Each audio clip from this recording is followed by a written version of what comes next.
Blind babies looking for food, starvation, the recipe, people subdued. When the people you trust got it in for you. Deceit is the word of the day and every clue. Don't let it go, it's from the days of old. Time is up, but some still do not know. Can I make up my mind? Is it worth the dime? Do I have to take a minute just to make it mine? Life's never fair, but don't listen to the TV. Go out and take a listen to the streets with the people in the slums and the homeless bums with degrees and degrees sitting under a tree. It's not easy in the world for the poor man, the one that brought you to reality. See, they don't want you to know about the black sheep, leaving 7 roads to the 12 families all around the globe with an ancient code. Is it really asking a lot to say a death old? Cause we sitting on the earth looking back at extinct, and I'm standing on some ground that's about to sink. I ain't scared for a minute, I ain't about to blink, but I documented for the world what I see and think. Feel we on the call and up and we on the break. All Congress gonna do is waste paper and ink. Vote or die, you voted and you'll die. You can have it both ways, can't say it's a lie. You can march all you want, but they playing you wrong. They only understand war, it's the same old song. They want war, all they really want is a war. Diversionary tactic to make the big score. The diamonds in the morning, you know they want more, but they wanna keep you low, so they manifest the war. War, all they really want is a war. Diversionary tactic to make the big score. The diamonds in the morning, you know they want more, but they wanna keep you low, so they manifest the war. Like a lotus coming out of the mud with colors, I create envy in those with power but jealous. I unify the poor with my song, the hell with the others. Descended the way they treat indigenous brothers, cause I understand we link forever. They try to hate us even though that we keep it together. I'm not talking about controlling the air or the weather. I'm talking about maintaining the truth, the high endeavor. A rebel drops bombs in the midst of trouble. The free world counterattack and now there's double. But nature gets the shit in a way that's subtle. If you stop the machines for a minute you might hear, but they won't cause the TV's whisper in the ear. And capitalism has eyes that don't tear, and they cloud up and get crazy and won't stare. And like an ad, it's hard to get an ass to listen. Living like this is like living in prison. It's hard to keep hope when you're living in prison. The spiritual thoughts, so yes, the mental prison. The outside, yes, it's got to get through. Something's gotta die, so something here can live. Your life is nothing if you got nothing to give. Keeping the spiritual, yes, disguised as religion. Controlling your mind, the mental prison. They want war, all they really want is a war. Diversionary tactic to make the big score. The diamonds in the morning, you know they want more, but they wanna keep you low, so they manifest the war. War, all they really want is a war. Diversionary tactic to make the big score. The diamonds in the morning, you know they want more, but they wanna keep you low, so they manifest the war. All right, you're back at it again, and it's going to be an interesting little show today. Try to keep it as short as possible, but that's not always possible. That's not always possible, obviously. I don't know why that is. People have a good time, I guess, but and I'm also having a good time, you know. I'm appreciating the feedback. I'm appreciating all of the participation and things like that. But in any case, today we're going to talk about, or I'm going to open up on a different topic, and that is the money. Who pays for the federal budget? That is, who pays the salaries of the Congress people? Who pays the salaries of the senators? Who pays the salaries of the National Guard? Who pays the salaries of the Marines? Who pays the salaries of ICE? Who pays the salaries of the Supreme Court? Who pays the salaries of the military overall? Who pays for everything? Guess who pays for everything? It is the common collective. It's every single member of the society pays into it. You pay federal taxes, you pay state taxes, and you pay sales tax. Most people, right? Now, a lot of times in this democracy, this special democracy called the USA, right? The emphasis is not put so much on the people that pay, right? And what that means, you're not really given credit for paying taxes. It's almost like a old kingdom where you're expected to pay taxes, but you're not expected to want anything from it. Kind of like being a what do they call it? A subject. Yeah, the subject of a king. And that's not really democracy, actually. Democracy is where a collective of people have a voice and they speak their minds about what they want to see, what they like, what they need. And oh, 2 seconds. Let me check something out here. Hold on. Am I on the right one? 2 seconds, y'all. And let me see. Am I also here? We go back a little bit. Okay. Am I there? Okay, yeah, we there. All right. And yeah. And actually in the US, what is really, if you think about it, how it's operated, it's kind of operated like a small, like you have a kingdom, like you have people that are on top of it, like a upper class that kind of get more say in what goes on than the average Joe at the bottom, obviously, right? Because there's more average Joes than there are upper class. Just like there's more middle class, right, than there are, the top 1%. Well, even if you get beyond the top 1%, all those groups, just millionaires on up, that's a much smaller group of people. But they get a lot more say in the society, or at least it feels like that. And I'm saying that from living in the US and outside of the US, having both experiences and being able to kind of reckon with those things, right? And yeah, feudalism, exactly, Bill. And I think right now in these moments, it's good to talk about that because actually it's all our money being used against us. It's our money. We're actually expected to go pay these taxes that give these people the machinery and the capability, the structure to come back and push us around. Literally push us around. Violate really the whole purpose of the Constitution, violate the whole purpose of the First Amendment, and that is for everyone to have say. Taxation without representation is supposed to be illegal. And I think a lot of Americans, we don't take our Constitution seriously, or at least we only take it serious when it affects us, when we want something. But when it gets down to the basics, one, the first statues, they're so very basic that you can't remove them and think that everything else is going to stand. It doesn't work that way. Freedom of speech is a primary and necessary thing for the democracy to function at all. At all. If you remove freedom of speech, a voice, that is a way for a voter, a taxpayer, not a voter, a taxpayer to have a voice, and often that is a vote, and that's one of the ways we show our voice. The other is freedom of assembly, right? To speak truth to power up to the system when the system's not working the way we design it. And why is that?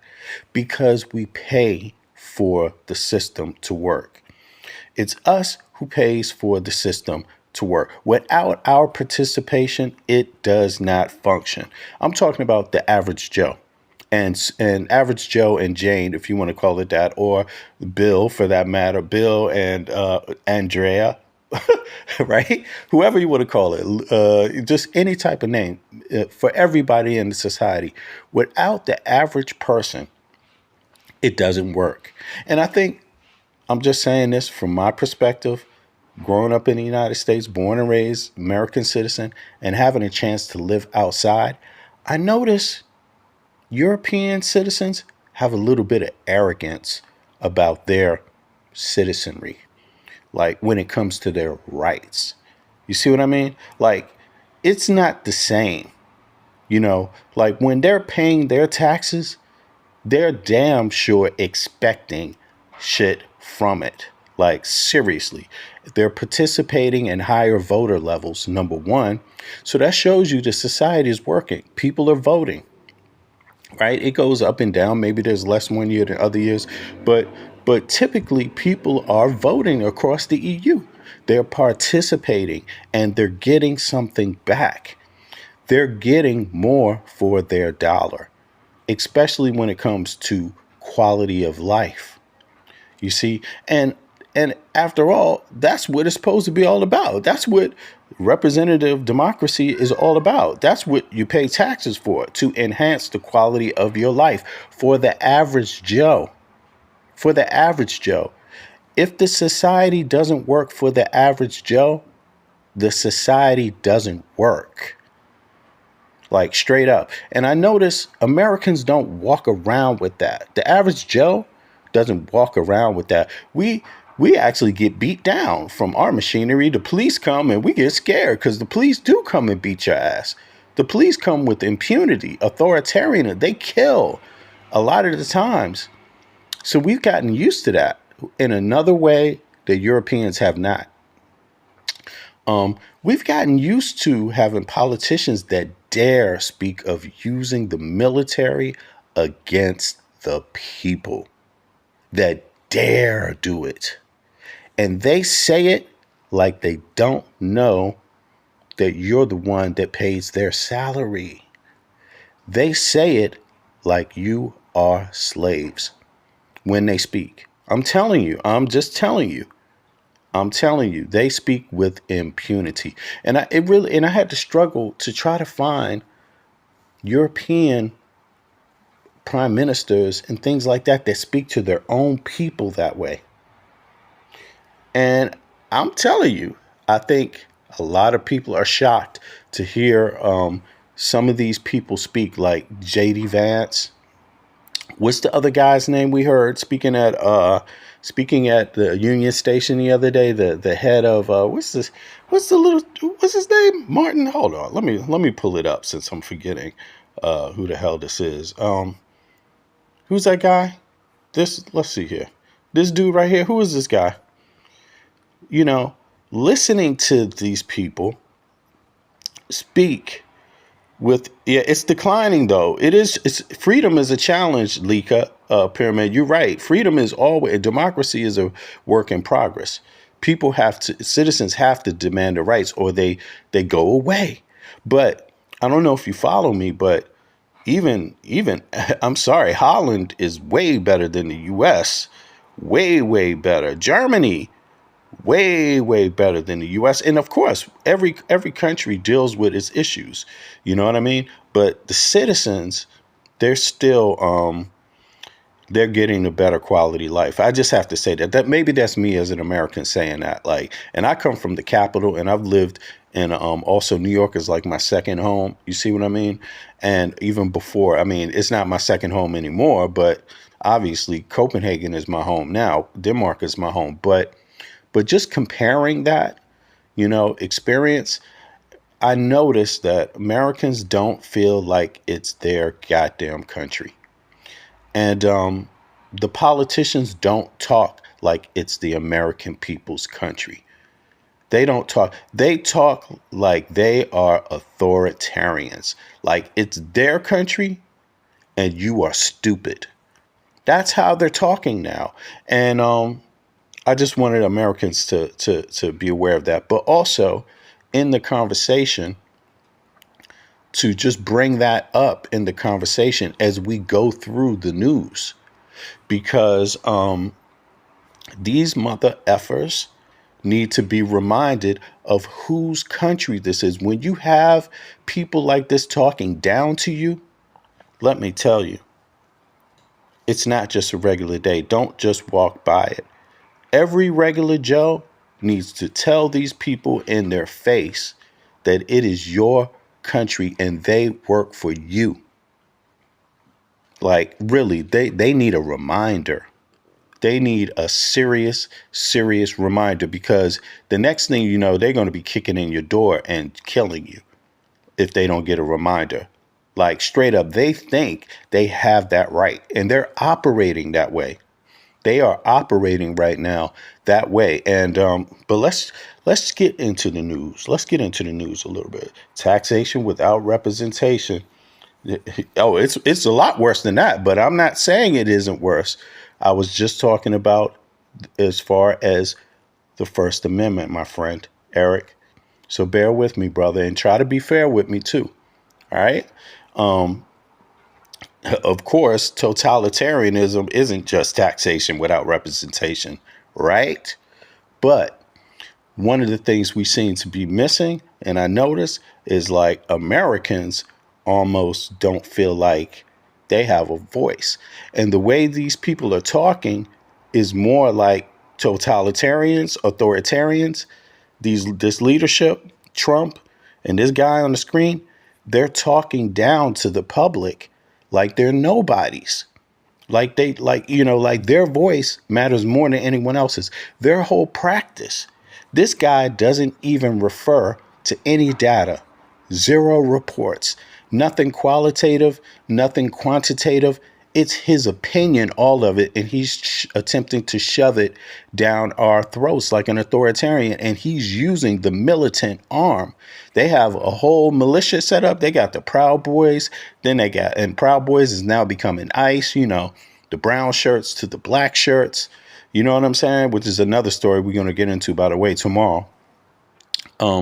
They are using the military, and we're the ones paying for it. And I think that's the magic trick. Like, the more we embody this feeling, this arrogance as the average Joe, right? The average person, the more we need to build our arrogance up, because right now the minority is very, very arrogant, and that minority would be the military, the National Guard, the police structure, this kind of thing, the Congress. They just took a month-long break, while they sent in the military against American citizens. And they take a month-long break. Now, this is crazy. I mean, are they on a month-long break, y'all? If they're on a month-long break, put a 1 in the chat. If Congress is on a month-long break, put a 1 in the chat. If they're not on a month-long break, put a 2 in the chat. I just want to see. Because, there's a lot of opinions. Everybody's got an opinion, even me. I always like to qualify it. If Congress is on a month-long vacation, put a 1 in the chat. And if you don't think Congress is on a month-long vacation right now, put a 2 in the chat. I just want to see, because as far as I know, I see the American military on the American streets inside of the country, right? While Congress is on vacation. That's what I see. That's what I see right now. How the hell could you do that? So it's an emergency and your Congress is on vacation. Okay. Interesting. But we know what that's all about anyway. But what I'm saying is that we don't seem to embody that. Like, a lot of us convince each other that we don't have rights. Like, we ain't paying the check. Like, it's literally not us that's paying the check. A lot of us don't act like that. And I'm telling you, if you are in the streets right now, you are the ones that get it. If you are face to face with these people right now, it doesn't even matter why. It's your goddamn tax dollar. Get out there and speak your mind. It's your tax dollar. You have every right to let ICE know what the hell you think and to expect that they follow the goddamn law. And even if you tell them, hey, you all are scaring normal people, get the hell out of here, that's also your right. That's your First Amendment right. You see what I mean? The second one is to carry a gun and say it. You see? So if they don't like the first one, if they're not willing to take the first one, there's only the second one there. Like, straight up. But first, at least let's give them a chance. Remind these people that they literally get paid from the average taxpayers' blood, sweat, and tears. And they work for you only. They work for you and you only. And if they don't do what you say, fire their ass. Period. Fire them. They don't work for corporations, the military. The National Guard doesn't work for, Silicon Valley. It doesn't work for the oil oligarchs in the U.S. It doesn't work for billionaires. It works for the average everyday Joe. And if they're not out to do the average everyday Joe's business, they shouldn't be in business at all. And trust me, if they're not out to do business for the average Joe, they're out to do the average Joe in. Having said that, this is not a coincidence. All these acts, string them together, they are not coincidences. This is an attack. And these people, when it comes time to turning in power, they already have a plan to not do it. And if it means attacking the Capitol building again on January, Jan 6th? Again, if it means that, they got a plan for that already. If they can't stop this midterm election, they got a plan to stop the midterm elections. They're going to start bullying people around voting stations. They're going to try to create any type of stress, any type of problem to stop people from voting. That's their plan. And until then, they're going to try to kick everybody's ass into silence to see if people will take it, to see if people will just go along with it. I mean, now that's just a guess I'm making.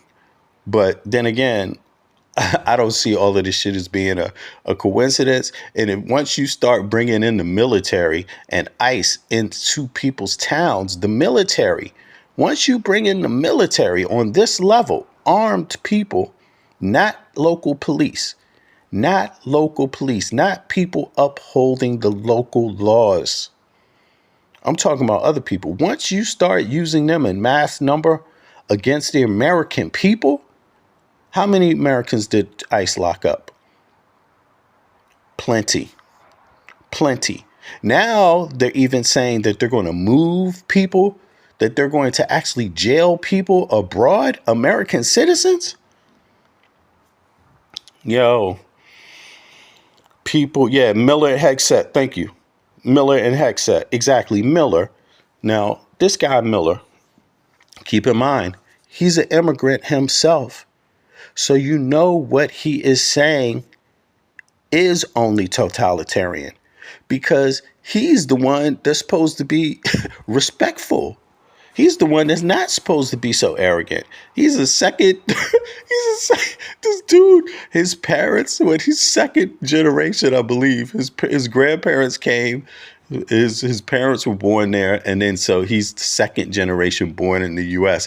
And this guy is like a little Hitler, sicking the military on people. And guess who's getting it sicked on them?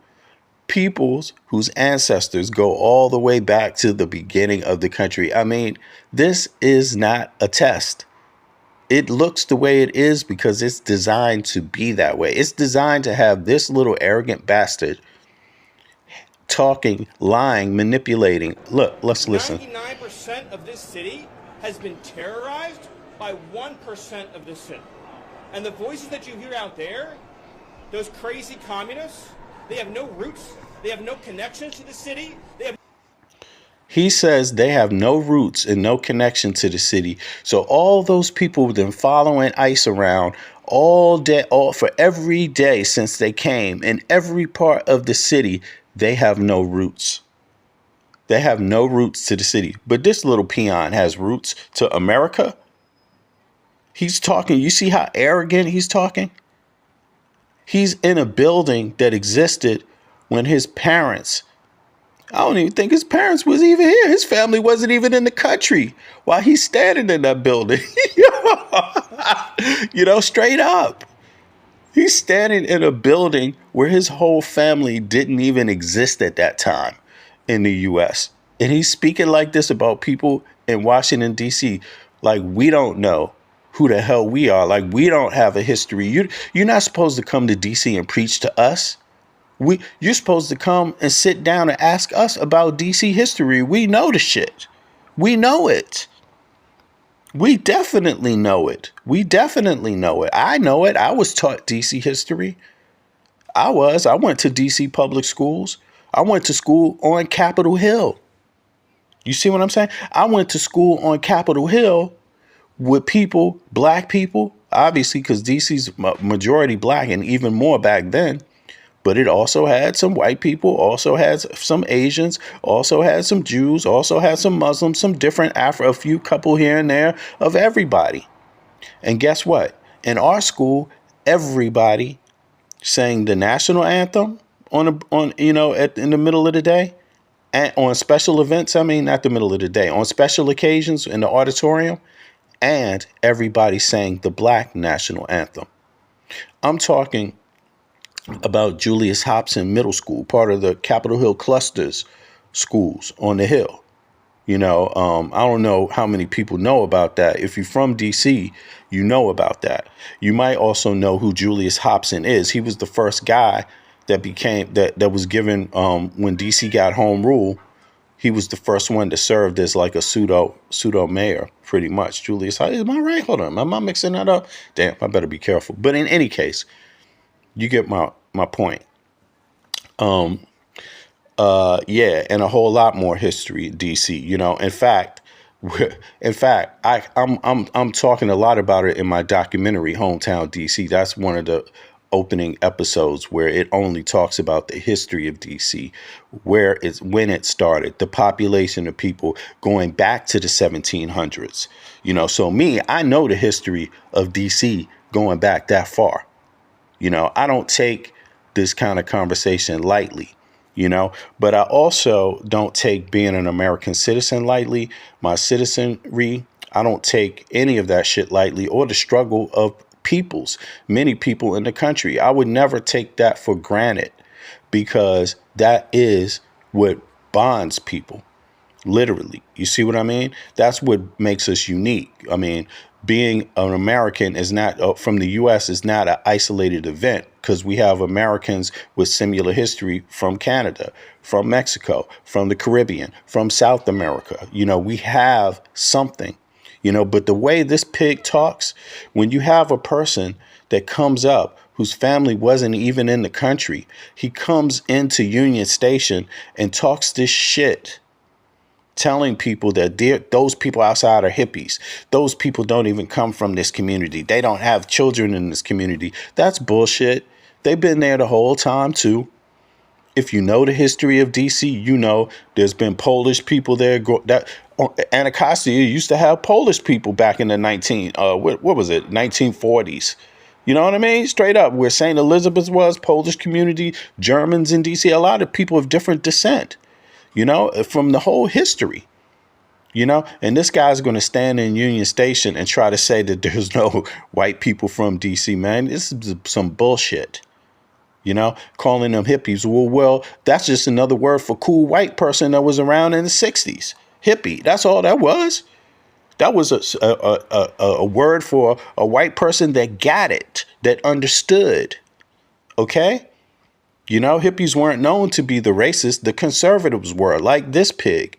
So we have to be careful and cautious and pointed, but more so pointed to not let these little insults slide, but pointed to describe it so people can understand what time of day they're really in. This guy is like a little Hitler. They're literally trying to pull the Hitler move. Now he goes on to try to talk about black people in DC. Listen, look at this. Families they're raising in this city. They have no one that they're sending to school in this city. They have no jobs in this city. They have no connections to this community at all.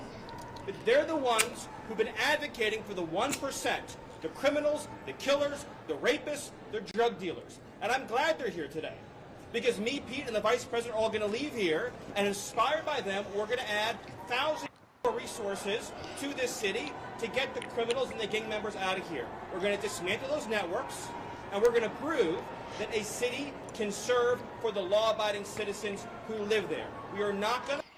So you see, it's racially coded.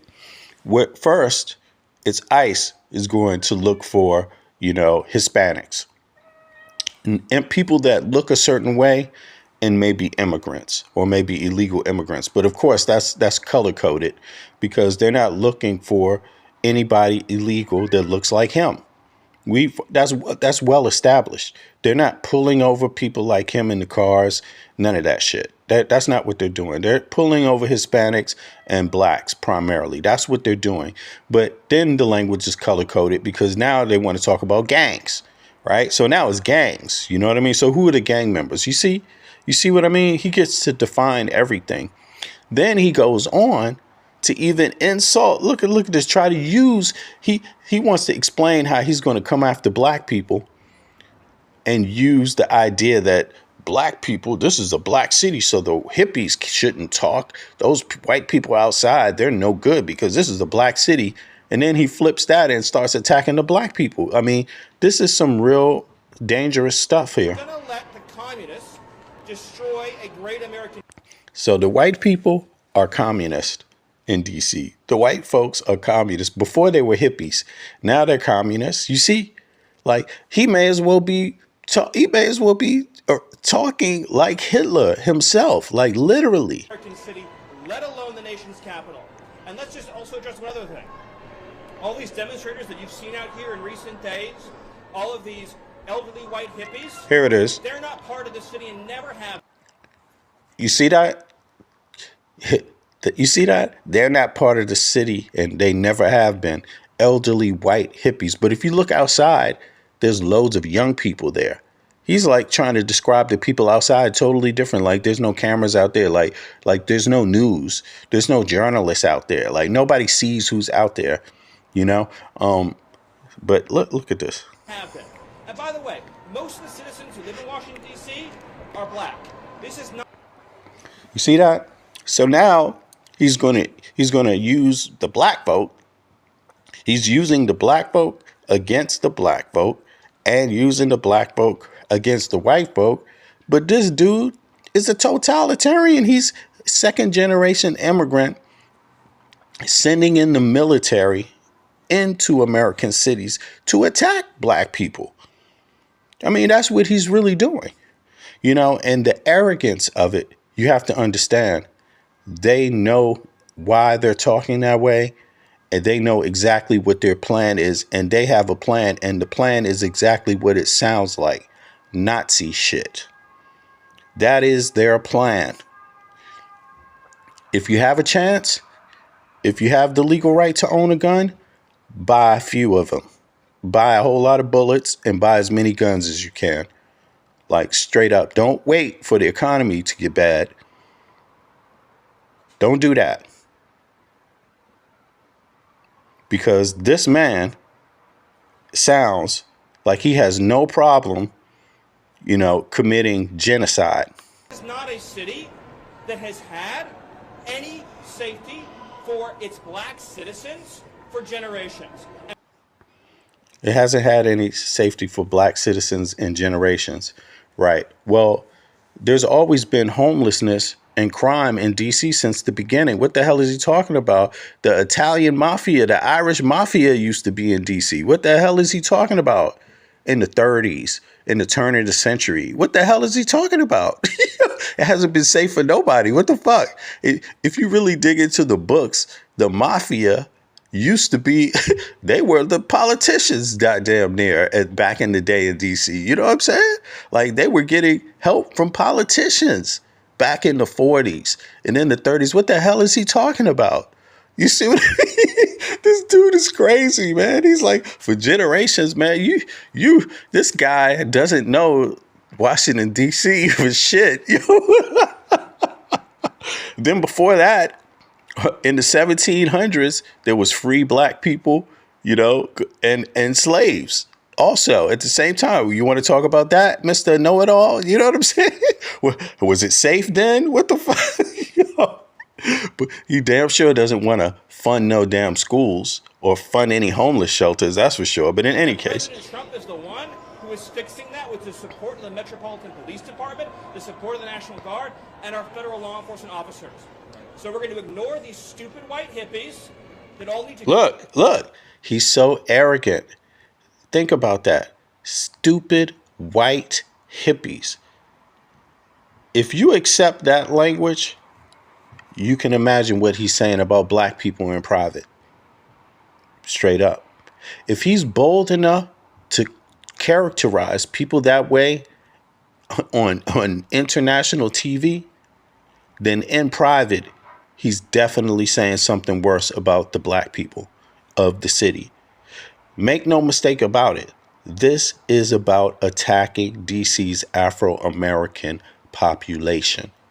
That is exactly what this is about. And this is what it looks like. This is what it looks like. And a whole lot of white people in Europe understand it too and are watching. Yes, they do. That's why they're not fucking down with you. Because they know what the play is. They know what Trump is about.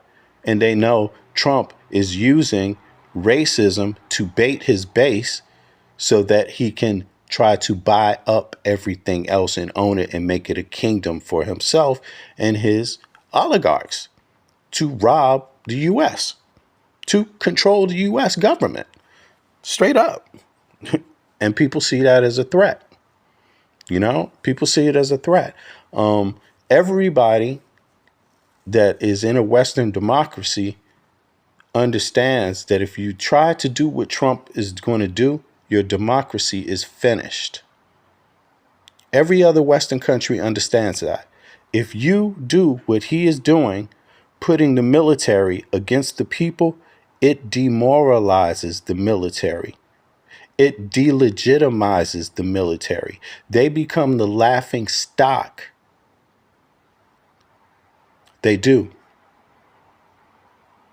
Because when you put the military on the local people, you put the local people against you. And when you put the local people against you, the American people, you're putting the American people against you. And when your own people are now finally against you, you are weaker as a military yourself. Everybody knows that. Everyone knows what that play is. You won't be attacking people inside and outside of the country. It's not going to work that way. Your military won't be doing shit really overseas, pretty much. All of that shit is gone when your own people don't support you. And people don't support this shit. Americans don't support this shit. Some Americans do, but those Americans are going to destroy the U.S. permanently. Those Americans are already destroying the U.S. and they're not finished. They are not going to let go of power. That is their plan. And they plan on using violence and cheating to do it. But in the meantime, they're going to try to hurt as many people as they can. Go home and take a nap because they're all over 90 years old, and we're going to get back to the business of protecting the American people. And they're all over 90 years old, so their voice don't count. So they're American citizens. They're old because they're old. Their voice doesn't count. No First Amendment. They shouldn't speak. They pay taxes, though. Okay. Before they were hippies, white hippies. So the white hippies' voices don't count either. It's only his voice that counts. It's only him, but he's getting paid off of this ice charade himself. You know, so just like Donald Trump is enriching himself. You see, pretty much all of these people are enriching themselves, and they got the nerve to talk down to the people that give them the permission to do everything. Citizens of Washington, D.C. Thank you, Stephen. A few questions. Mr. Vice President, why are troops stationed here at Union Station on the National Mall instead of areas in D.C. where crime is statistically highest? Now, he's going to go on to lie. There's something like, I believe, 8 other states that have 8 other cities in the country that have higher crime than D.C. And most of them, I believe, are actually Republican states inside of Republican states. But we can review that. But D.C. is definitely not the place where really loads of crime is going on. Now, if you involve yourself in drug stuff, sure, there's crime there involving, you know, where you might see some murders and things like that that are largely connected to drug trafficking. However, all this other shit that they're talking about, they're criminalizing homelessness. There shouldn't be homelessness in the first place, but who created that? But they're criminalizing it now, while they're not trying to fund homeless shelters. That's essentially what it is. They're criminalizing youth while they're not trying to fund youth activities, resources for youth, even access to real, education. Really, they destroyed the public schools in DC by doing all this charter school shit. They just, threw everything else at it except what they're supposed to do.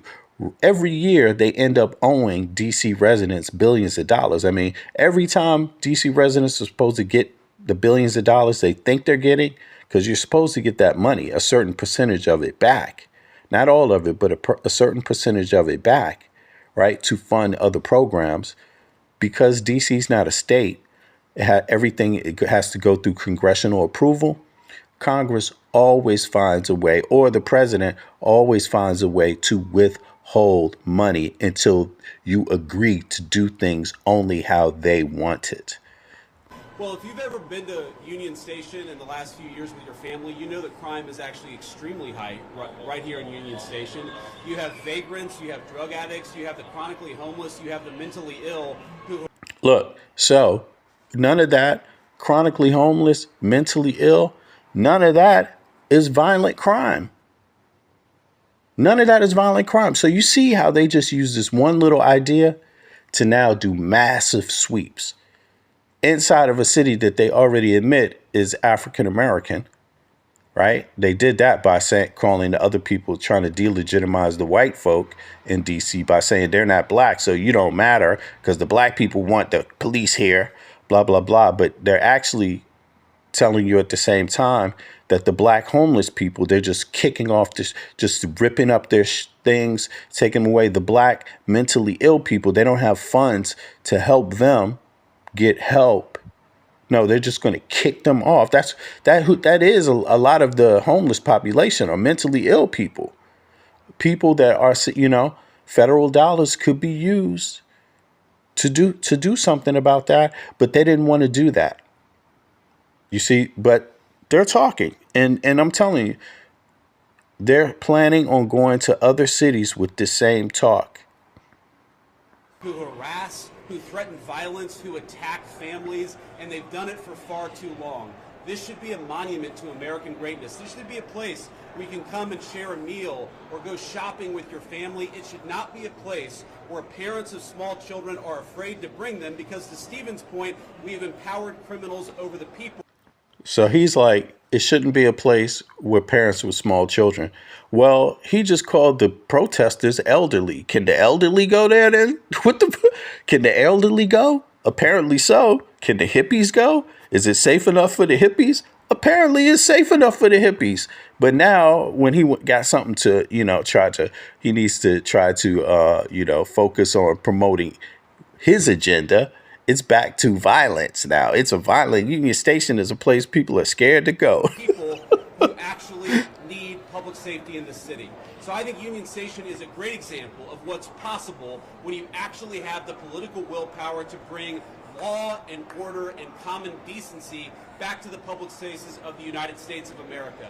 So many Americans live in... Now, keep in mind, you pay his bills. You pay his bills, except the money he gets from the private corporations he's also working with to push their agenda. But outside of that, you pay his bills. You pay him money, but he's committing treason, really, because what he's really doing is speaking for someone else, some land developer that wants to get inside of DC, something like that, corporate interest. You see, which is why he's hostile to homeless people. Right? Exactly. Rich Hotel doesn't want a homeless person making it look bad. Right? Get rid of that. It's criminal. That's what it's all about. Really. This is what he's doing there. That's his interest, trying to sell it. And but he's not doing the job of the American people, though. He's not. And he's definitely not doing the job that Washingtonians pay him to do. In cities, they occupy these spaces. They know how unsafe they are. this could be, how easy it could be to actually enjoy something like Union Station if you just had politicians who stopped prioritizing violent criminals over the public citizens who deserve public safety in their own communities. So health care, is that health care for the mentally ill? Is housing for the homeless? I mean, there were candidates that ran on that, but that candidate didn't get elected. A candidate who didn't run on that got elected. So if you got a candidate that's running on a platform of get rid of illegal aliens, which are pretty much going to be Hispanics and maybe some black people, right? When that's the platform, and anti-DEI, which is diversity, equity, inclusion. He ran against that, don't want none of that. So the black people that benefited from that, or the Asians, or the women, or even maybe in some cases, white people got to go to black schools under that diversity, equity, inclusion thing. Right. It's a universal principle, but he's against that. He got his way. He got elected. So he's not running on health care because he promised to cut that. He didn't really promise to cut it, but he didn't want it expanded. He's not running on Social Security because he thinks Social Security should be pretty much privatized. But now that they're here, they're talking this bullshit like he wants to help people, like he's interested in the people. Well, the people in this area, we want our health care improved. The people in this area, they want housing, more equal housing, fairer housing opportunities. If you listen to the people in this area, if you really listen to them, right, in DC, you will hear things that help children, young people. You will hear them talk about things, their ideas of how you stop crime if you had the funding. You will hear their ideas about how you house more of the people that make less or are even homeless, how you could fund that if you listen to the people of DC through their elected officials, through their elected city council. And then also qualify by going out and doing surveys. Survey the people outside of their elected officials, but make real quality surveys, right? Get some qualitative and quantitative data directly back from the people. Then you know what to do. But what they're doing is bypassing that. And let's not joke. Trump didn't run on helping the fucking poor. He didn't run on the middle class getting having a union job or even getting a fair wage. He didn't run on none of that stuff. So of course, nobody that works with him is going to be talking about that in public, and he's trying to make it sound like what he's talking about is about the people. It's gaslighting, essentially. It's about destroying the people. We talked to a first responder before we came up here, said this is their number one call location is Union. Right. And we went over that, and Pete had said just spit that lie out there. But we're living in the times where people don't care about elected officials lying. We're living in the times where people are like, he lied, but so what? He wants to get rid of some immigrants. So, hey, what the heck? I'll let him lie. It doesn't matter if he lies. What matters is that he hates Hispanics, hates poor people, hates blacks. That's what matters. So, really, there's a lot of people that think that way. Now, this is the reception that they got. This is the old people he's talking about. He said old people and he said hippies. That's how he described these people, white hippies. And then later he described them as old people, elderly people. Now, these are the people he was talking about.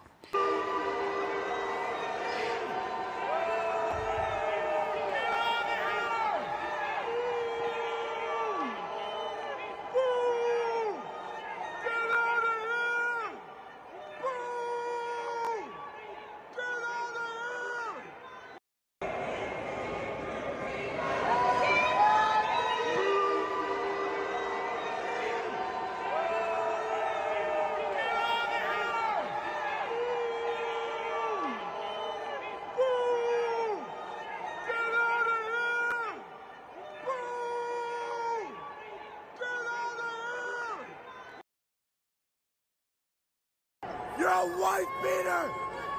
JD Vance!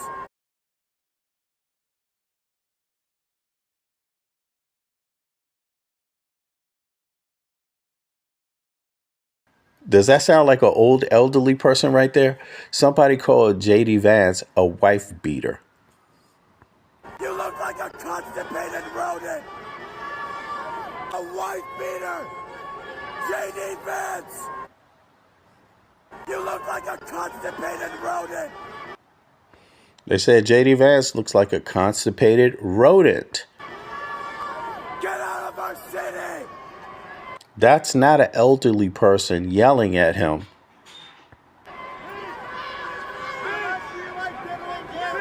How much do you like diddling kids? How much do you like messing with kids? Where are the Epstein files, JD? Where are the Epstein files, JD? Get out of our city. Get out of our city. Free DC. Free DC.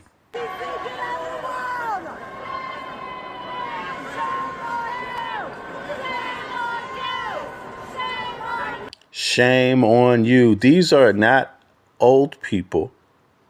And these are not hippies. These are just modern day young people. And yeah, a lot of them were white people, but these are modern day, just regular folk from DC. Yeah, they live in that area. White people live in that area. What the hell is he talking about? It's white people live there. Black people live there. It's so funny how they try to use racialized language when they're the ones that want to get rid of DEI or get rid of equality. Anything that's equal, they fired people because of their color. Literally. They assumed that because the people were hired under Biden or maybe under Obama or maybe even under Trump last term, that because they were black, all of a sudden the easy way to get rid of them now is to say they were DEI hires and just fire them when all the people they fired had serious experience in their fields.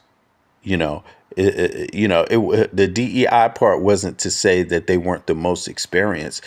All it means is that you're looking among all different groups for people. That's all that means. That's all it means. And then you're making them compete. That's all that means. That means enough people are present at the beginning for the competition so they can compete fairly. And then you find out who can get this job. That's pretty much what that means. And believe it or not, a lot of other people besides white people actually rate high when they're in certain fields. It's not that it's that it doesn't level out when you give people opportunity, and that's why the word inequality exists, because you don't actually make sure you have enough people being able to compete in the first place. But in any case, Fascist scum! they called him fascist scum. Fascist scum! Pete Hegseth, you're a wife beater! J.D. Vance, you look like a constipated rodent! Get out of our city! How much do you like diddling kids? Where are the Epstein files, JD? Get out of our city! Free DC!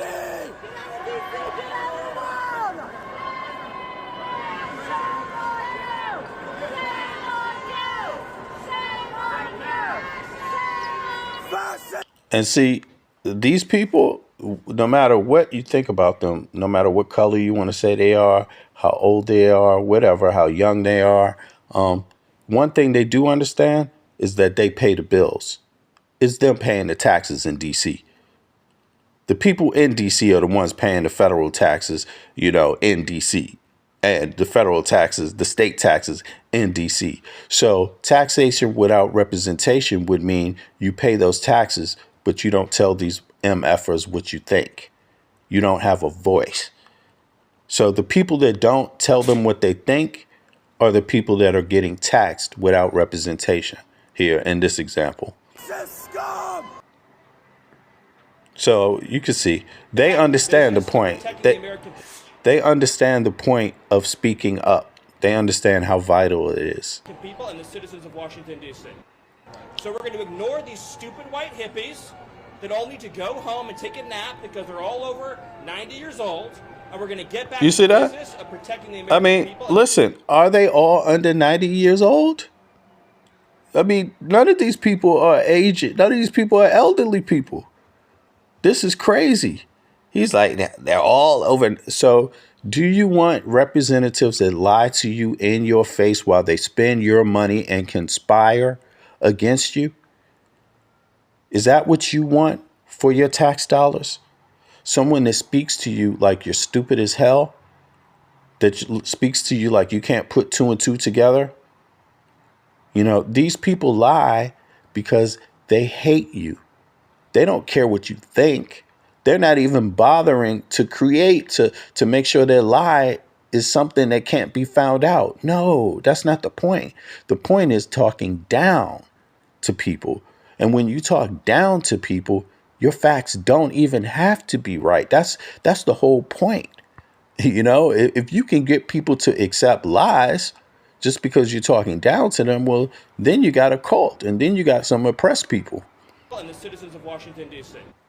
So we're going to ignore these stupid white hippies that all need to go home and take a nap because they're all over 90 years old. And we're going to get back to the business of protecting the American people and the citizens of Washington. Evening. How do you feel about Trump going around on patrol this evening for a photo op? It's really like the Joker, right? If the Joker went to Gotham City and going to say he's going to fight crime, imagine a man convicted of 34 felonies out here talking about fighting crime. Okay, so this guy is a veteran himself. How many of you are veterans? If you're a veteran in the chat, put a 1 in the chat. If you're a veteran in the chat, I'm going to wait a second. If you're a veteran, put a 1 in the chat. Mind you, D.C. is not even in the top 30 cities for crime. 22 of those cities are in red states. I want to highlight, too, it's not just that he's a 34-time felon. He cut over $800 million from gun violence prevention programs. He is withholding $2.4 billion from FEMA terror prevention programs. And even here in D.C., security funding is being withheld. Okay, apparently it's a good number of veterans in here. Okay, well, what's up, my veterans? And I appreciate your service because it's a lot of veterans overseas, you know, and there's a lot of them in the Baltic Isles right now, U.S. veterans, by the way, you know, but there's a lot overseas here in the EU. By Trump. This is all just a farce. It is. It's really a disgrace. To use the soldiers as props like this, it's really a slap in the face. And that's why we're going to lean into our First Amendment rights, the rights that we fought for in this country, and let them know that no matter what you do, we know that you're in the Epstein files, right? You're doing all of this dirt. Say it again. No matter what you do, this is what he said. I mean, it's just one person, right? But that was his view. His view is, and he's a veteran. And you could also bring out a whole lot of other qualifiers here. You could talk about the fact that he's from D.C. too. You could talk about the fact that he's a black man too, if you want. But he's also a veteran, right? And he obviously doesn't like Trump. He doesn't agree. But he says that all of that they're doing is about the Epstein files. All just a farce. It is. It's really a disgrace. To use the soldiers as props like this, it's really a slap in the face. And that's why we're going to lean into our First Amendment rights, the rights that we fought for in this country, and let them know that no matter what you do, we know that you're in the Epstein files. Okay, USNYN2, okay. Right, you're doing all of this dirt, we know you got to be in those files. Now, how many of you think, put a 1 in the chat if you think Trump is in the Epstein files. Put a 1 in the chat if you think he's in the Epstein files. And then put a 2 in the chat if you think he's in the Epstein files and he's doing all of this because of that. And then put a 3 in the chat if you think none of the above. Okay, so 1 and 2 would be that he's in the Epstein files. That would be 1. 2 would be he's in the Epstein files and he's doing all of this because of that. And 3 would be none of the above. Okay, yeah, I'm a tour also. I'm a tour, but I know a lot of y'all picked 1 in the beginning, 1 and 2 exactly, but now I picked 2. I want to. He's doing this because of it, Yeah, okay, that gives me a good idea of what I'm working with today. All right, y'all. So there you go. I mean, obviously, there's a couple 3s here, but obviously it's a good number of 2s because people tend to listen to people that have similar mindsets, but not all. You can see there's some MAGAs here, man. MAGA come here just to hate on a brother, man. Well, listen, let me ask you another question before we continue. How many people have been MAGA supporters and then after listening to me for a while, well, no, forget that. It doesn't matter if you MAGA, period. It doesn't matter if you MAGA or anybody, left or right, no matter what your opinion is, if you liked some of the things I said or haven't. How many of you have heard me say something that enlightened you? If so, put a 7 in the chat. If you've heard me say something that enlightened you. And you can qualify that by saying you're whatever you are, whatever else you want to say. I'm just curious about that. No matter if you always agree with me or not, I'm just curious about that, because obviously that is one of the reasons why I'm here. Like that speaks to the purpose. Like, I'm not saying I'm right. I'm just saying you might want to consider some of these things because I've been right before.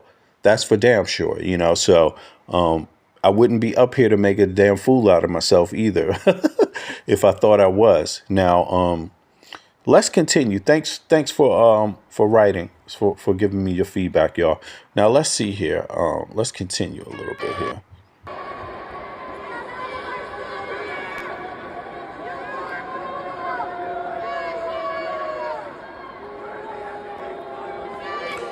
So this is the welcome that that the government is getting in DC right now. The people of DC hate what Trump has done and Trump's cabinet have done. Let it be known they hate it. And I think it's going to get, more and more people are going to start once they get over the fear, because I think a lot of people were afraid of these masks, seeing people with masks and guns. And I think that hit them initially. But I think the mask and the guns, the initial shock, I think they starting to get over. And I think you're going to see a lot more people and a lot more standing up against these people like ICE. And, people in D.C. are very organized. Once they get going, this is the capital. You got to keep that in mind. So there's plenty of human rights bases, organization, and civil rights organizations in D.C., period, on the ground. So that is the place you're going to.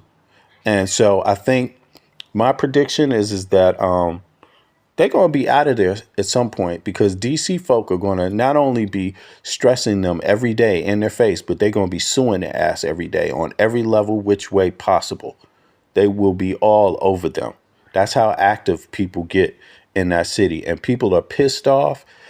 Also, you pissed off the businessmen and women, because people that own restaurants and rely on people shopping, those businesses are definitely experiencing less business because people are afraid to go outside. Not just illegal aliens, but regular people. How dare you go to a place, walk around with masks and guns and think that you're going to make people feel safe? That's a contradiction in itself, and yeah. But in any case, this is the reception they got.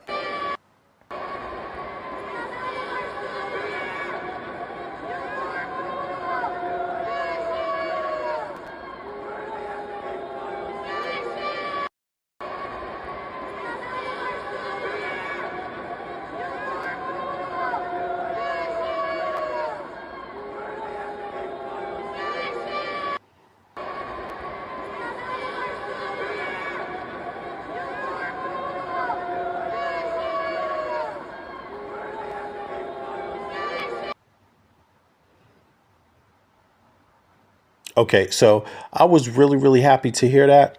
Now, let's go back. Let's go back, y'all. Going back to this topic of who pays for this, who pays their salary, who pays JD Vance's salary, who pays this other little Nazi bastard, little leprechaun and bald headed leopard. I don't know what the hell to call him. Who pays his Steve Miller? Who pays his salary? Pseudo Nazi, and who pays Hexeth, what do they call him? Seth. They don't even call him Hegseth anymore. They call him Keg Seth. Keg Breath. Seth Keg Breath. That's what they call him, the drunkard, right? Who pays their salaries? And it occurred to me that we need to really, really know and review that information. So this is, okay, this is for people that have not really thought about it. We're going to review a little bit of that, the actual numbers, the dollars, red states, blue states, whatever state, just individual states. How much do you contribute to the federal budget, right? Because this goes to the First Amendment, freedom of speech, right? Representation, this kind of thing. Taxation without representation, right? What is representation? Representation for what you do, your equal share. That's what it's about. How many of people that pay that everyday bill, those taxes, how much of the shit of their feelings gets covered? How much does that dollar do on the ideas that they have? Let's see. It should be based on how much you contribute, right? I mean, if you contribute a lot, you should have a lot of say. If you contribute a little, how much say should you really have in a democracy? How is a now? I'm not saying you should run over minorities or people that pay less, and I don't mean minorities in terms of race or anything like that, but it just people who pay less, states that pay less money. Maybe I should put it that way.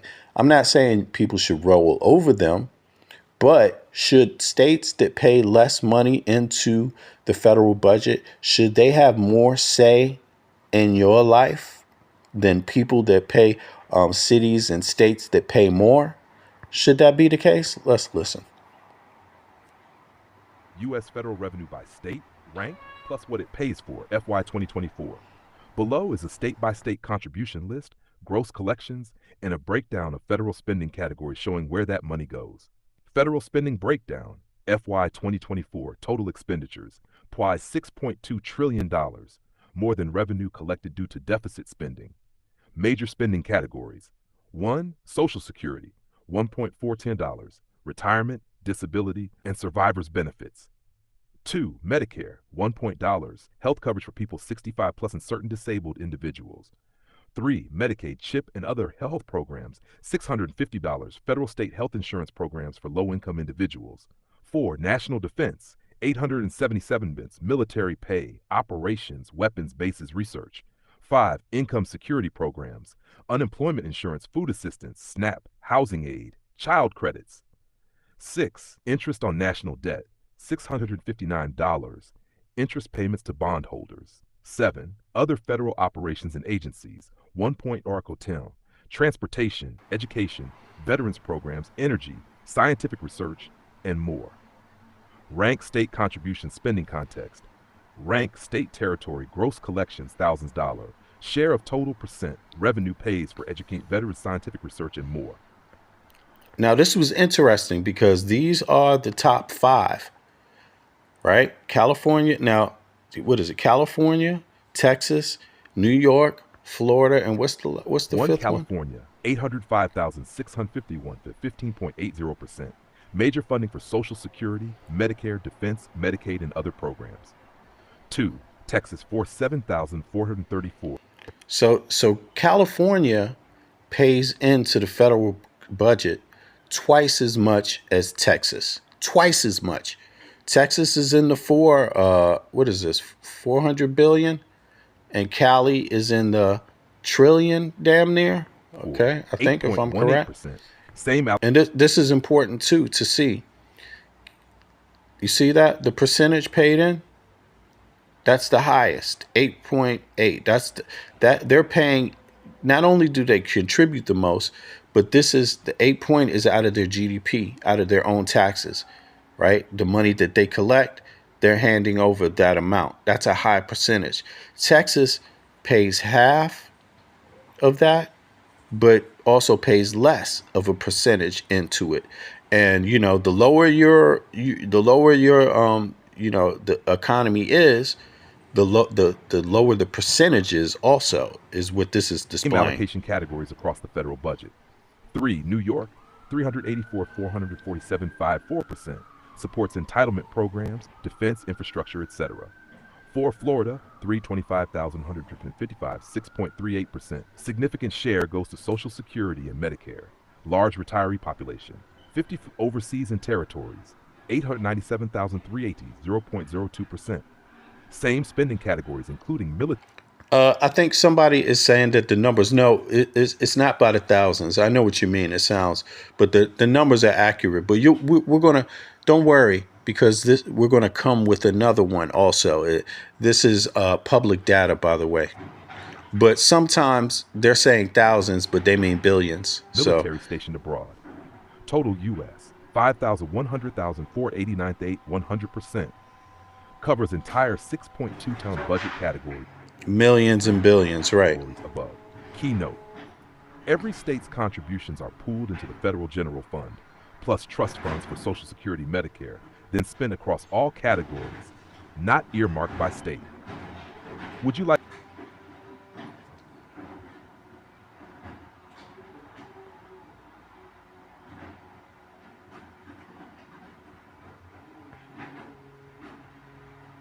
Oh, did this stop? Hold on. This is not even the right one. Sorry about that. What happened? That's interesting. Hold on. What happened here? Let me go back there. Did I play the right one? U.S. federal revenue by state. Right. It's not paying. All right. So let's go to this one then. Let me see.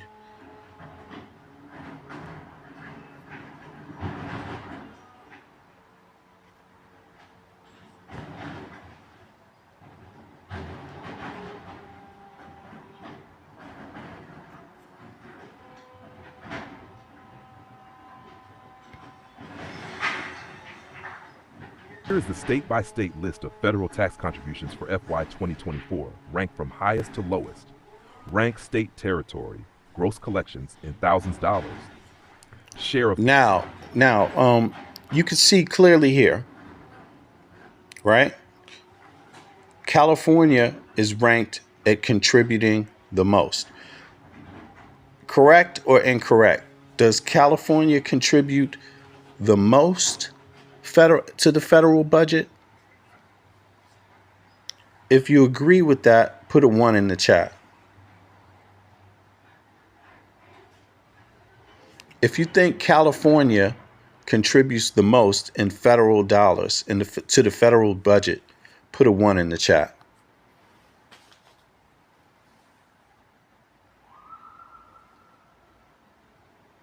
Some people don't agree with that. If you think California contributes the most in federal dollars, put a 1 in the chat. I mean, that's what I'm thinking, right? That's what I'm thinking. Anytime I look for the dollars, it doesn't matter what the amount says. It always puts California at the top, right?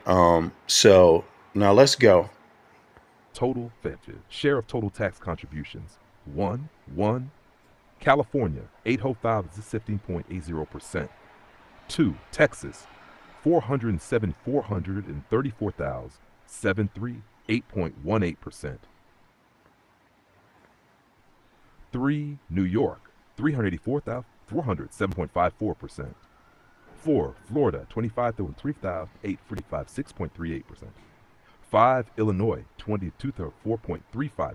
6. Ohio, 203,41, 4.07%. 7. New Jersey, 183,341, 3.59%. 8. Okay, look, hold on.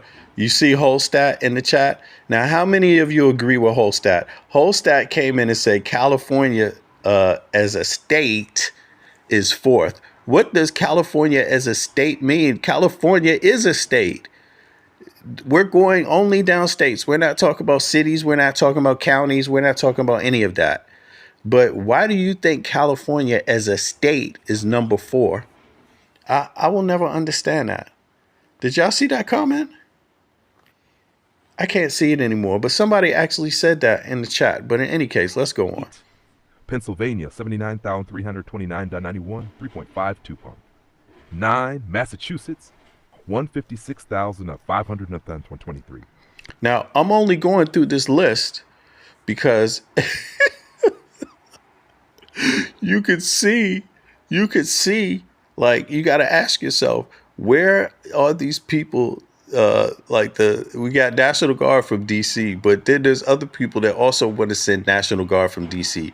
I'm like, what is their GDP? What is their federal budget? Like, what are they doing? Because that comes out of their voters. Look, the voters should know that when your governor sends your National Guard to another state, he's using your money to do it. And I don't always think the voters really know that. 3.07%. 10, Washington, 161,329, 3.16%. 11, Georgia, 144. Hey, somebody wrote, how much do they pay? How much do they receive from federal government? We're going to go over that too. The good question. 4,811.36, 2.84. 12, North Carolina, 120.34, 2.5. Right. There you go, F. Tofter. It's the 4th largest economy. If you're talking about, if it was a country, California would be 4th. If it was a country, California makes a whole lot of money. We're not talking about their GDP. These numbers are only talking about what they contribute to the federal thing. You see what I'm saying? To the federal budget, and what percentage of their their GDP is it? So California puts in a lot. 8%, the highest of their GDP, but they're the 4th.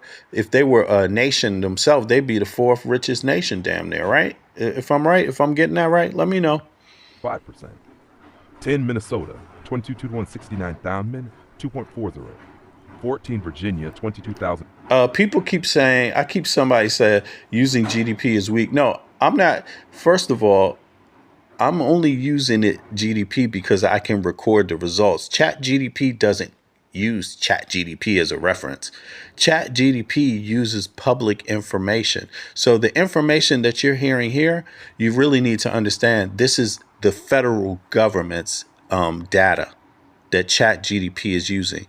State data qualified by federal government data.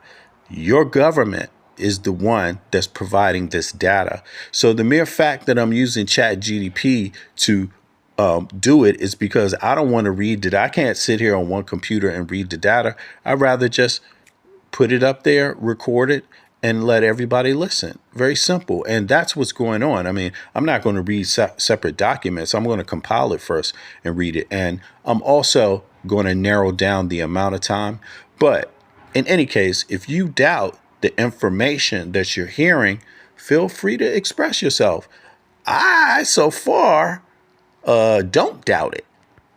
1,266.4. 15, Michigan, 108,565, 2.13%. 16, Maryland, 1,044,000. No, there is no crystal ball except your own intelligence. So do you disagree with the information here, or are you just speaking generally? 691, 2.11%. 17, we're going over, somebody asked, what is this? Yeah, thank you. We're going over by state, from the number one, from the highest to the lowest, the federal budget contribution state by state, right? And the federal budget would be the funds that supply the military's budget, the congressman's budget, the senator's budget, the Supreme Court's budget, this kind of stuff. Medicare, health care, Social Security, federal budget in its entirety, right? The entire federal budget. Anything the federal government involves itself in that they pay for, we're talking about the taxes collected from each state, each individual, each person from each state, right?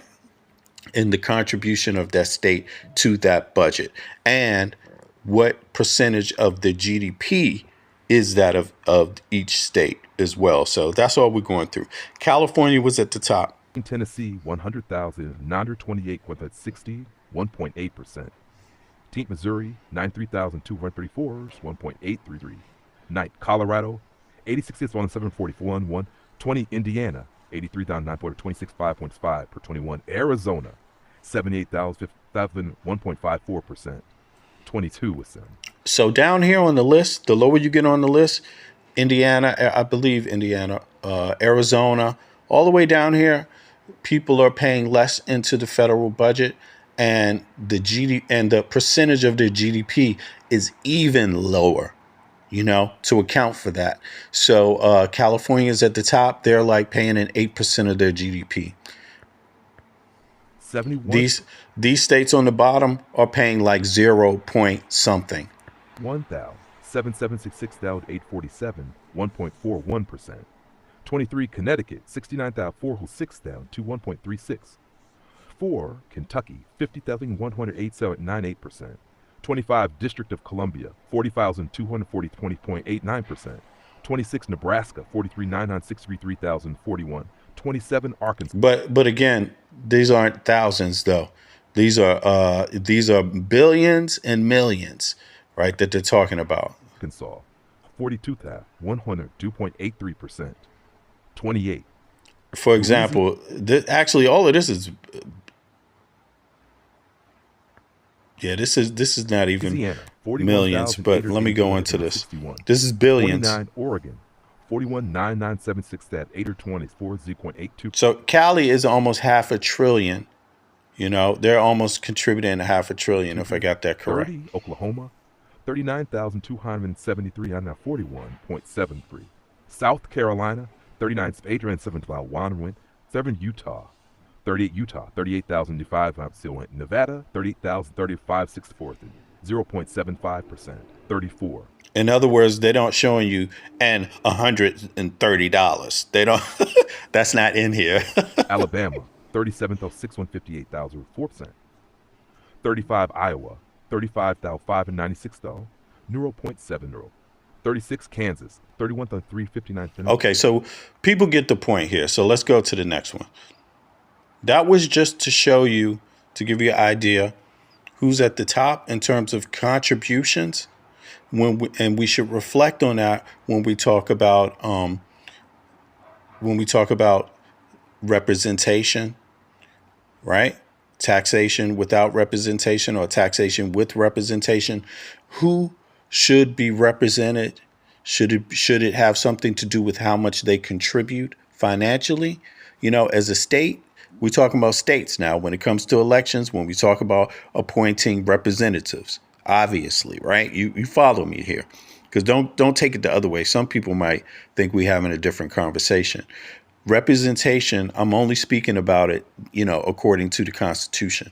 Representation, you get a congressperson, or you get you get a senator, these kind of things. You get representatives that vote for the larger masses' rights in each state, obviously. So they're representatives. So they could one representative in one state might represent more people than another representative in another state. You see what I'm saying? So we have to keep these things in mind when we go through who's contributing most financially, who's contributing less, how many people does that represent, blah, blah, blah. Obviously, California is a big state. It's a highly populated state. So also New York, and others. But let's go over. Let's look at the data in a different way. U.S. federal revenue by state, ranked, plus what it pays for, FY 2024. Below is a state-by-state contribution list, gross collections, and a breakdown of federal spending categories showing where that money goes. Federal spending breakdown, FY 2024, total expenditures, $6.2 trillion. I don't know if this is the latest numbers. There might be some more figures that you can find out there, because I've seen it be represented at closer to 7 trillion. But in any case, just to have a conversation, right? More than revenue collected due to deficit spending. Major spending categories. 1, Social Security, $1.410. Retirement, disability, and survivors benefits. 2. Medicare, $1. Health coverage for people 65 plus in certain. So let's break this down. If you lived in a state where the taxpayers are paying less, contributing less federal taxes, which they are in smaller states, in states that contribute less money, they're also contributing less of a percentage of their paycheck. You have to understand that. That's what this means. They're paying less of a percentage of their state's GDP, which translates to your tax dollars, right? Your earnings. Now, so people that pay in less are getting something out of people that pay in more. I mean, to me, that looks like what I'm hearing when I look at the data. I'm not saying there's anything wrong with that, by the way, right? But what I'm saying is to be realistic when we're talking about representation, because Californians don't have a problem with everybody having health care. Their party, their Democratic strong, a lot of Democrats, a Democratic stronghold, California, they are pro healthcare and expanding healthcare, even for people that contribute less. You see, therefore, you getting the same kind of healthcare that they get, even though you might pay in less. And a lot of that less, a lot of people paying in less of their salary to these programs that Californians are for come from red states. You follow me? Let's continue. And certain disabled individuals. 3. Medicaid, CHIP, and other health programs, $650. Federal state health insurance programs for low-income individuals. 4. National defense, $877 billion. Military pay, operations, weapons, bases, research. 5. Income security programs, unemployment insurance, food assistance, SNAP, housing. Yes, and 90% of Californians have health care, correct. Child credits. 6. Interest on national debt, $659. Interest payments to bondholders. 7. Other federal operations and agencies, 1 point Oracle Town, transportation, education, veterans programs, energy, scientific research, and more. Rank state contribution spending context. Rank state territory gross collections thousands dollar. Share of total percent revenue pays for educate veterans scientific research and more. Okay, so let's go to the next part. Now, here's the state-by-state list of federal tax contributions are we doing that for again? FY 2024, ranked from highest to lowest. Rank state. Let me see something. Is this the one we already did? Boom. Yeah, we already did this. All right, so let me go to the next one now. So, when we talking about representation, DC was somewhere there in the middle. They're on the lower side, so they pay in 0 point something something, right? DC is a small state, though, right? And but they do pay in billions and billions of dollars into the federal budget. Don't get it twisted. They have a big. I think DC. To give you an idea about DC, 1 year, DC got $1 billion, and guess what? Parking tickets. So the DC economy is huge, obviously, if you look at it from that perspective, right? So you can imagine the GDP is obviously in the billions of dollars, right? And they pay in, I believe, I need to qualify this, but they pay in something like, what is it? How many billions? Let me, you know what? Let me open this up real quick. I don't want to quote anything wrong. Let me just try to zoom this out. But in any case, our tax dollars pay for, we're supposed to have representation with our tax dollars. And our tax dollars in every state that has this military in it, right? They are paying for it too. Californians, their money is being used to pay for something they don't want. They don't want they didn't want the Marines, but they pay for it. They didn't want the National Guard, but they pay for it. DC, they didn't want the National Guard, but they pay for it. They didn't want ICE, but they pay for it. Right? So now let me see here. Let me see. 2 seconds, y'all.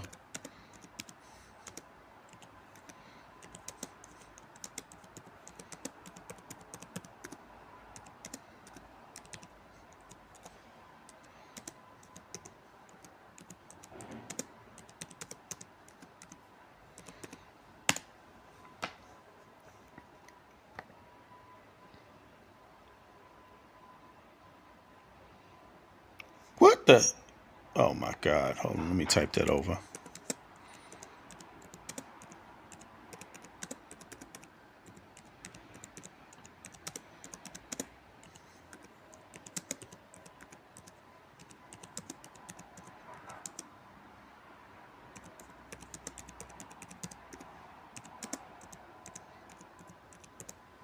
Okay, let me see. Right. So that's what I mean. I'm getting the numbers right. I hope you all are following me when I'm speaking about the numbers. DC's paying between 45 billion. They're paying 45.5 billion dollars annually into the federal budget. New York is paying. California is paying in the hundreds of billions. You see, Cali's paying into the hundreds of billions annually. They're paying in at the top. You see what I'm saying? Texas is paying in half of what California pays into the federal budget. And we're talking about representation, what that gets you, taxation and representation. What does it get you in congressional seats? What does it get you in the senator seat? What does it get you in voice? Your First Amendment, having a voice, representation. Californians didn't want the Marines, but they pay for the Marines. They pay in more to the Marines by percentage. Each individual in California pays in more of a percentage of their dollars, of their check, of their hourly wage to the Marines in the first place. They pay in twice as much. I don't hold on. Now let me see what is the percentile difference. I'm not sure if it's 2 points, but California is paying in a big amount, the highest percentage per person for the Marines. But the Marines got sent to their state and they didn't want that state. Yeah, DC's paying a lot more into the Marines than a lot of other states. Straight up, DC's kind of in the middle. It's not up there with the big ones, but it's in the middle, and they're still paying in more to the Marines' salary and the National Guard salary and the functioning of the government than a lot of other states. They didn't want the National Guard there. They don't want ICE there. Now you see where I'm getting at it with it? So just so people have a perspective when they have their opinion about another state and what you think should happen to those fellow citizens of yours in that state, right? To me, that's what I hear that's the kind of things I think about when I'm hearing things like this going on. So where do you...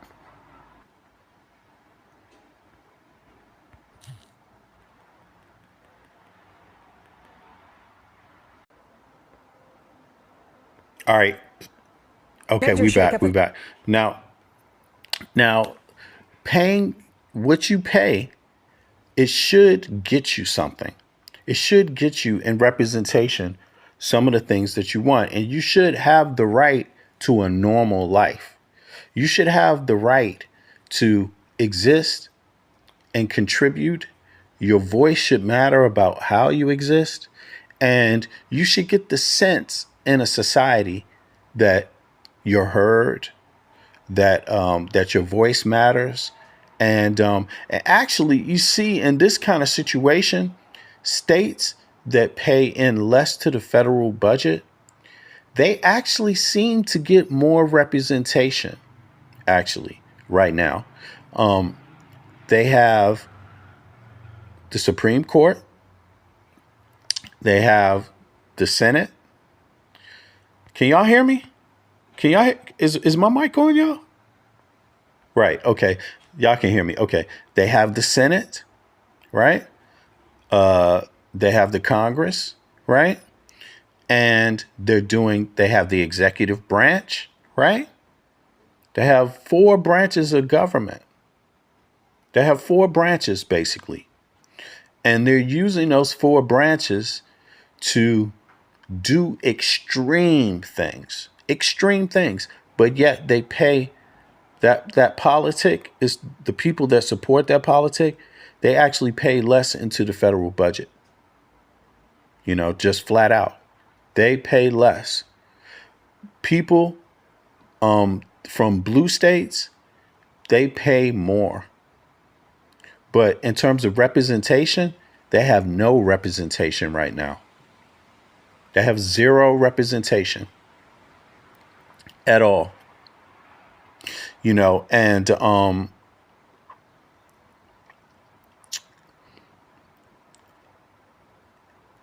it's just something we need to think about when we go forward and examine what this government is involved in.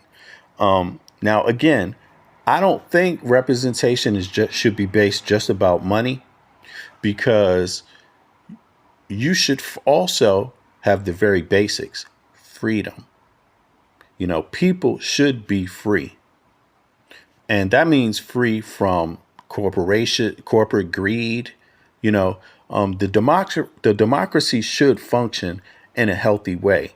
You know, and even if you ask MAGA people, if you asked them last year, they would have told you that the government is corrupt.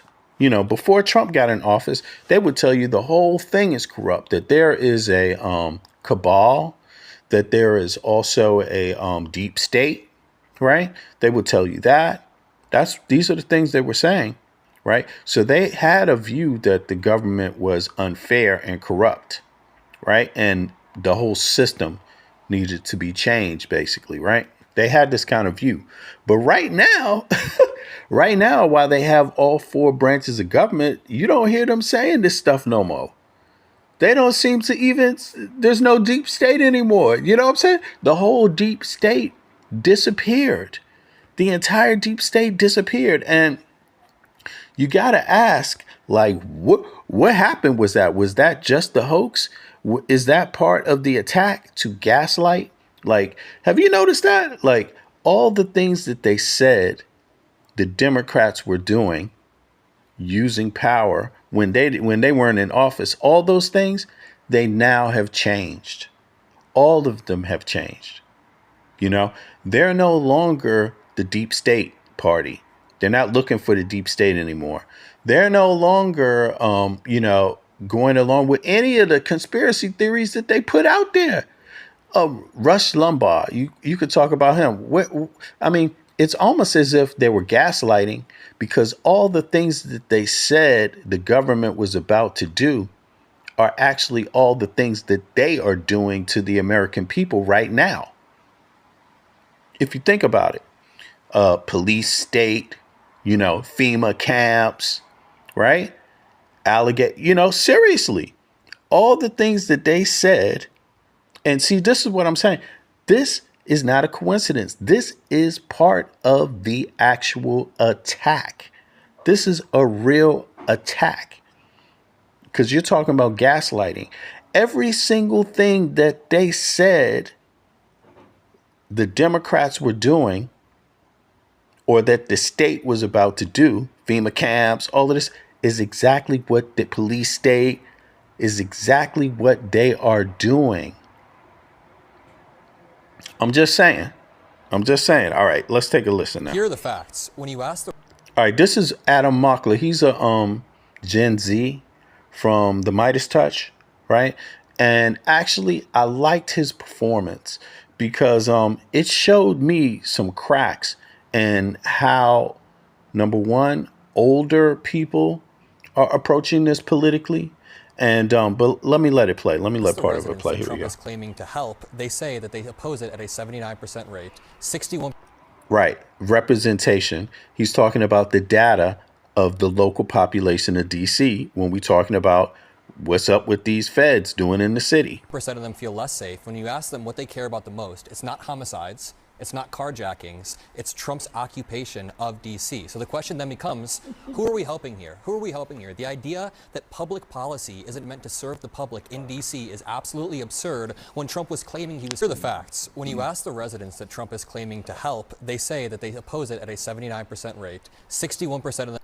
79% rate oppose it. Feel less safe. When you ask them what they... 69% feel less safe in DC. Them feel less safe. When you ask them what they care about the most, it's not homicides, it's not carjackings, it's Trump's occupation of DC. So the question then becomes, who are we helping here? Who are we helping here? The idea that public policy isn't meant to serve the public in DC is absolutely absurd when Trump was claiming he was helping the public. So the question that I then want to ask is, why don't we mobilize the National Guard to the 8 out of 10 red states that are the highest homicide states? If this decreases... Yeah, you hear that? Why don't they mobilize the National Guard to the 8 states that have higher violent crime? Why don't we do that? What's up with that? Why don't they use the dollars? This is the crazy thing. Because there are states that might need it, that might need that kind of help. DC is definitely not near the most violent place at all. It's not even in the top 5.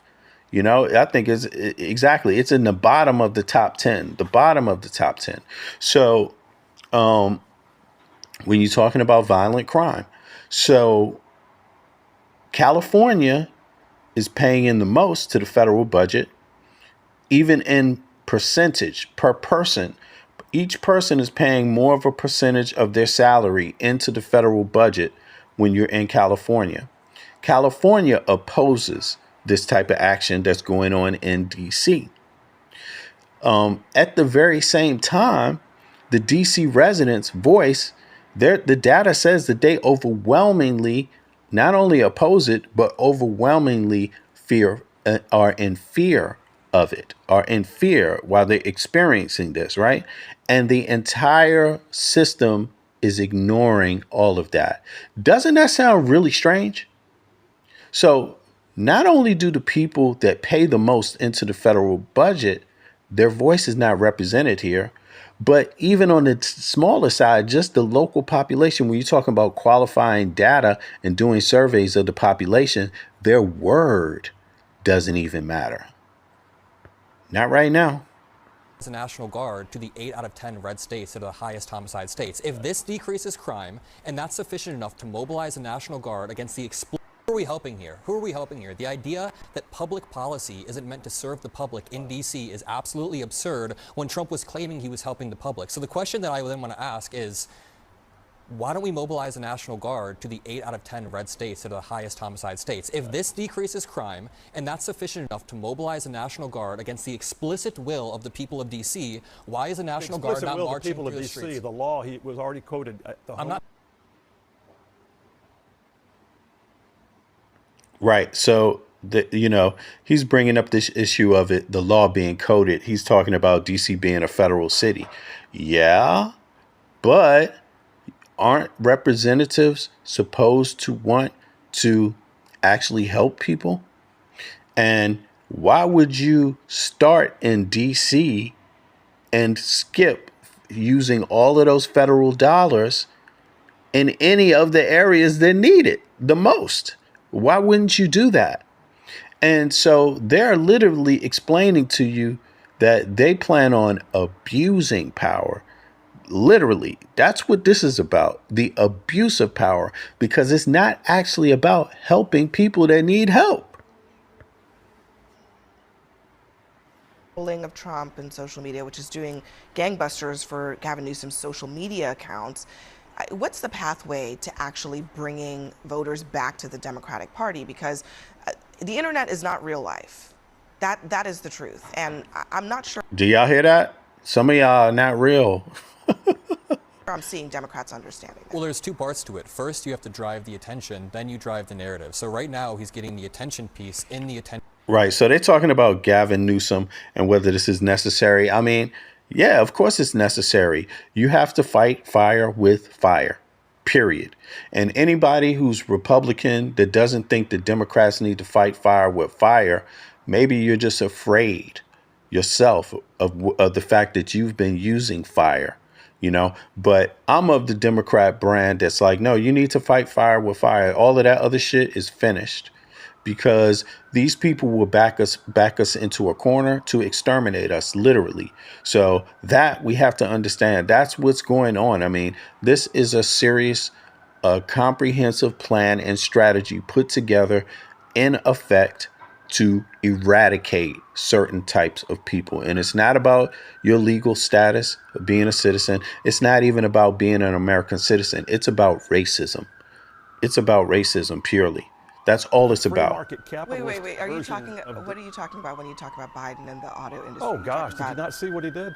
There was no demand for EVs to the extent that the Biden administration wanted, so they regulated it into existence. They funded it to make sure it had subsidies to survive. And then when the subsidies went away, the industry collapsed, which was a clear indication that industry was not ready for its day. You keep citing the free market, but politicizing companies and allocating capital politically is not the free market. Supply and demand is the free market. And you say that Biden reshaped the EV industry in his image. Oh, yeah, Trump is reshaping the entire.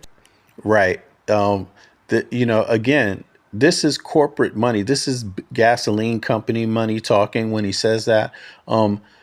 You're not talking about the people, because diversity in energy, different options of energy is what drives prices down. The fewer options you have in energy, the more money you end up paying for it. So if gas cars are the only kind of cars you're going to have, there's no incentive for gas companies to make prices cheaper, because they have no one to compete against. An electric car, which is also better for the environment, somewhat, as they say, at least it emits less toxic fumes, right? Which is better for you. You have cleaner air to breathe in these cities, in these highly populated areas where there's a lot of cars, right? Number one, keeping the cost of the energy down. Having gas cars doesn't hurt the electrical market that way. It actually helps it. You see, because people have an option to choose. They can always say, if I don't like this electric car, I can buy a gasoline car. They can choose. So then both markets have an incentive to keep costs down. But that's when you're thinking about the people. So what Biden did was think about the people. He said more diversity in the energy market, the cheaper energy will be for the consumer. Bingo, right? That's not what the gasoline companies want. That's who's behind Trump's oligarchy, who pay for a lot of the corruption to go on. You don't even know if some of those people are in the Epstein files. Straight up, you don't know. If you listen to some of the accounts that these victims make, they were basically claiming there was open orgies. It's not even just one-on-one type of thing all the time. So you don't really know. There's obviously, if you believe some of the victims' accounts, then there's obviously many people who know other people that were involved because they participated in group things. When you're talking about orgies, that means multiple people seeing each other.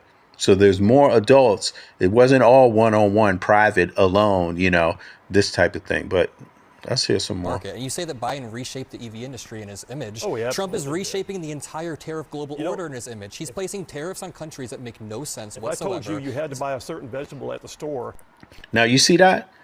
They're upset that Biden was dealing with EVs, trying to help build an EV industry in the U.S., right? They're upset about that. And they say that was an abuse of power by him. He's a Democrat president, right? Keep that in mind.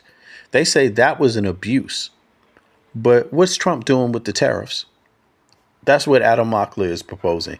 And he's absolutely right. Trump doesn't have any restrictions from it. He could change the entire global order, and these the people that support him would have no issue with it at all. But Biden says, hey, you need to have more options for vehicles, and these people say it's an abuse of power. It's not development, it's an abuse of power. Facing tariffs on countries that make no sense whatsoever. I told you had to buy a certain vegetable at the store, and if you didn't like it, that was just too bad. That was the only one you could buy, and I was going to subsidize that vegetable industry. And oh, by the way, Now keep in mind, it's being subsidized by who? When they say subsidize, right? There's only two ways you can describe this. There's only two ways you can see this. Really, there's only one genuine way to see this. Subsidize means taxpayer dollars, the everyday taxpayer dollars. That's going to the federal government. That's who that means. At the top of that list, the people that are contributing the most, the highest percentage of their paychecks, are coming from California. So when this guy says it, he almost sounds like he's talking about his own money. Listen to him. They talk about it in different ways. And that's the same way Hexeth, Trump talk about it. They act like it's their own money when the people that are contributing the most to it, they're completely, utterly ignoring. And I'm going to ask you, how long do you think that formula is going to work? And is that a violent formula? Do you experience that as violence? Like me, myself, I think people should experience it as violence and take note of it. Enough. It may not be the worst of the violence, but take it violently so that that shit has to come to an end. You have to do something about it because it has nothing to do with your good interests, with your interests at heart. Zero. That was just too bad. That was the only one you could buy. And the Democrats are paying more for none of their interest. To subsidize that vegetable industry. And oh, by the way, I was going to regulate that by the time 2030 came along, that's the only vegetable you could buy. If I told you I'm going to place tariffs on every single country with no discretion whatsoever, and you're going to say he's not reshaping the global order when it comes to that? Have you seen the budget that we had last year or last month? We actually had a budget surplus for the first time ever. The tariffs are working. Sheila, hold on. Sheila, first of all, tariffs aren't working. That's ridiculous. Tariffs are working. Oh, really? Well, to me, what it seems like is slashing healthcare is working. I mean, if you get tariffs working, who is it working for? That's another thing. You see, he's speaking a different language. He thinks that if you get some money in over here that never gets in the hands of the everyday person, that is what they define as working. So he's not speaking from the perspective of an average everyday American person. He's speaking from the corporate interest. Purely, it's working. I mean, why is it working? Why the hell is that working? And does it work better than the other program? I mean, to me, it doesn't sound like it's working at all. Actually, they function. This is so ridiculous. They're claiming to have found and earned the federal government money through tariffs. That's bullshit because the federal government is already operating off of the average everyday people bring in more money to the budget than these tariffs ever could. And the only people paying for the tariffs are the people that are paying for the federal the federal budget. I mean, it's a total scam. It's a total scam. And he's out here on CNN explaining it so comfortably. So don't take this Gen Z guy, Adam Mockler, as a joke. Because even though he's a young guy, he's breaking down some shit that damn adults, serious adults, need to pay attention to. I mean, at least agree with. Serious adults agree with him. Otherwise, you don't know what the hell is going on. The young man is speaking facts. And he's speaking facts about your tax dollars, your federal tax dollars. And how much representation do you really have? Do the people that paying most have representation? Sheila, hold on. Sheila, first of all. All right, I'm going to stop it on that one. Yo, on that note, I'm going to be out. I just want to say thanks to everybody that came through. You get where I'm going with this, though. It is an attack. And I don't think I emphasized that enough. But I think if you look at it as an attack, the next thing you can do is you can say, what can I do to thwart this attack? What can I do to combat against this attack? How can I head them off when I know that what does the attack entail? What are the different components of the attack? And how can I go about heading off and stopping those different components from coming in place? You see, and understanding the components, understanding the attack, how it's working, So right now, a hell of a lot of people have zero representation at all. And the government, the federal government, the military is being used against those people. The U.S. military is being used against the American people. Only something bad can come from that. That demoralizes the U.S. military, their morale. Do you think it makes them feel good to see citizens hate them? Do you think that does something positive for the morale? There is no way in hell the U.S. military is leaving with more morale. There's no way in hell the National Guard is leaving any of these cities with high morale. They're not doing it at all. In fact, they're probably leaving with much lower morale, because there can be nothing worse than to know your own people hate you. There can be nothing worse in the military to know your own people hate you. There can be nothing worse. So on that note, I'm going to be out. I appreciate everybody for coming through, taking a listen. Let me know what your thoughts are now. And do me a favor, click like, subscribe if you haven't subscribed to my channel. I'm on every, once a day, pretty much at the least. And we doing pretty much only political talk over here. I hope you had a good time. I hope you got something from the dialogue today. I did. Please use the comment section after the video is gone. Don't just use the chat now. Use the comment section and let me know. Give me your in-depth thoughts. Use a couple of minutes. Leave me a paragraph. Give me some ideas about your insights. And I will definitely respond if it's something that that is there that is good to discuss right now, because I'm all about sharing and building. Number two, if you want to support the channel, you can also become a member. Different membership brackets. I think a couple of dollars or something like that. You can become a member, and then it goes up from there. Because I'm going to be doing some live streams that are private and only for members coming up, just so I can say things that you can't say in the open YouTube spaces. I hope you all understand that, right? And then also I can build with people. We can begin to have a more in-depth dialogue with some folks that kind of get it and like what they see over here. There's also a web shop. If you've noticed on the YouTube channel, you can go to the web shop and buy something and check something out if you want to support. Once again, I appreciate everybody, and I will catch up with y'all in the next 12 hours. We'll be back. All right, we're going to discuss the brown, what is it? Brown jackets and the black jackets. Yeah, I forget who came up with that idea. But we're going to have a discussion and do a comparative study on how the brown and black jackets of Germany, compare against the U.S. Proud Boys. All right, peace, y'all. People you trust got it in for you.